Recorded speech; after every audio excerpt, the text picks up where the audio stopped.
Welcome to Penrose Learning, where we make understanding easy. You start by confirming paint type and prepping the van to control dust and fumes.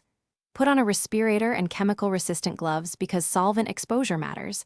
Eye protection is non-negotiable.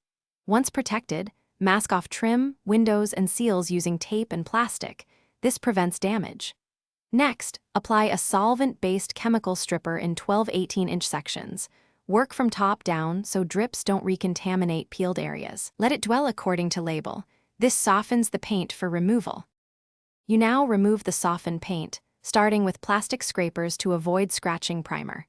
Once the bulk is off, switch to brass brushes or nylon pads for seams and embossed panels. These reach tight spots without gouging. If paint resists, carefully use a heat gun between 400 and 600 degrees Fahrenheit to soften it further, keeping the gun moving to avoid warping metal. When done, neutralize residue with the specified neutralizer and wipe thoroughly so the surface is ready for sanding. You finish by sanding to feather the paint edges. Start with 220 grit to remove ridges, then move to 400-600 grit for a smooth, paint-ready surface. After sanding, wipe the entire panel with a solvent-based panel wipe to remove oils and dust. Inspect for any hidden rust and treat with epoxy primer before painting. If a section didn't come clean, reapply stripper in that spot or, when chemical methods stall, consider controlled media blasting. Test first to avoid warping.